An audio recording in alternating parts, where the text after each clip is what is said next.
Resolver una parte o aspecto de la trama de FNAF para así incorporar a una cronología no es nada más que crear una cronología o una versión hipotética de algo no escrito o que solo Scott Cawthon sabe o se le olvidó. O en pocas palabras, teorizar es suponer, no es descubrir, no es conocer, es simplemente creer. Y es por esto que odio las teorías de FNAF, porque Scott Cawthon te hace una historia muy fragmentada y en 10 años no sabemos cosas muy básicas como por qué William Afton mató a los niños. Y lo peor no es saber, sino que hay gente que defiende todas sus teorías a capa y espada en mis videos. Pero bueno, el 99% de las teorías no son nada más que suposiciones bastante desmontables y cuestionables. Pero hay una teoría que de verdad me hizo temblar de lo buena que es. Así que sean bienvenidos a la mejor teoría de Five Nights at Freddy's.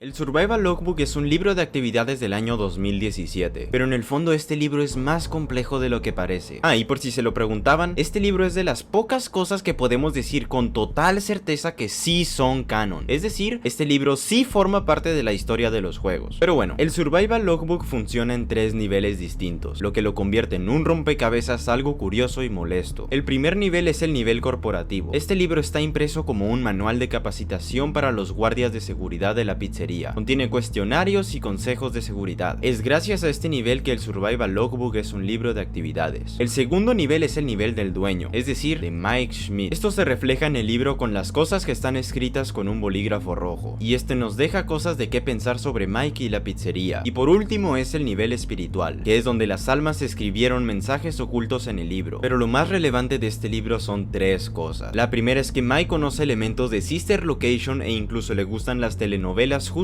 como a Michael Afton, lo que nos da una idea muy fuerte de que Mike Schmidt es en realidad Michael Afton. La segunda cosa importante es que podemos encontrar el nombre Cassidy, ya que en varias páginas habrán secretos que nos darán números. Por ejemplo, en la página número 29 debería de numerarse como 29, pero en vez de esto aparece el número 52 con una flecha que dice My Name. Y si vamos a una sopa de letras, podremos encontrar la letra C si utilizamos el número 52 como coordenada, es decir, como 5 y 2. Y si seguimos viendo estos números en distintas páginas nos dará el nombre Cassidy. Como pequeño dato, estuve como baboso buscando cómo resolver esto, pero como compré la versión en español, la página 29 no dice 52, sino que en el español la página 29 es la 29, así que estuve como burro preguntándome por qué Cassidy se llamaba Eacidy. Pero bueno, la tercera y última cosa importante es algo curioso, y es que en la página 41 nos piden hacer la dinámica de dibujar nuestros sueños recientes, pero Mike dibujó a un Nightmare Fredbear. Esto no tiene ningún sentido, ya que en ningún momento se nos ha mencionado ni hemos sabido absolutamente nada de que Mike Schmidt haya estado en FNAF 4. Y si Mike es en realidad Michael Afton, sigue sin tener sentido, ya que Michael le hacía bullying al Crying Child, pero en ningún momento se hace alusión o tenemos alguna prueba de que Michael estuvo sobreviviendo a los Nightmare en la noche. Así que es aquí cuando entramos en FNAF 4.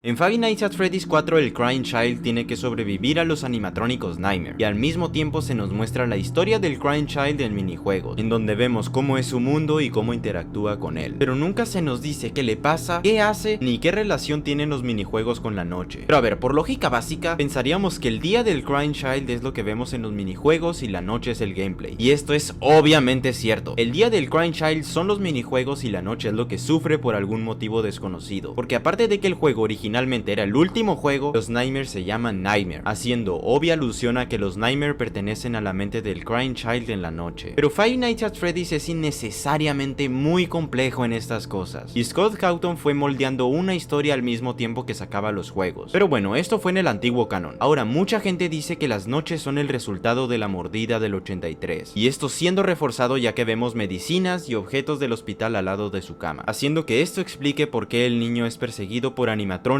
con un aspecto tan horrendo, animatrónicos que parecen una pesadilla. Esta teoría es de las más lógicas y que yo mismo probaría, pero en realidad no importa en qué orden ocurran las cosas, si antes o después de la mordida, ya que lo que sí o sí podemos confirmar es que este niño estaba mal de la cabeza, y Fredbear tiene un rol muy importante en su vida, así que podríamos decir que este niño tiene problemas en la cabeza y lucha antes o después de la mordida contra sus propios enemigos. Pero el problema del que viene la teoría es este, ya que no sabemos qué ocurre en Five Nights at Freddy's 4. No sabemos cuándo ocurre, quiénes o qué son los Nightmare, y ni siquiera sabemos si jugamos con el Crying Child. En todos los juegos sabemos quiénes, qué y cómo son los villanos, pero en Five Nights at Freddy's 4 solo podemos teorizar e imaginarnos qué es lo que ocurre. Pero es aquí cuando las cosas se ponen buenas.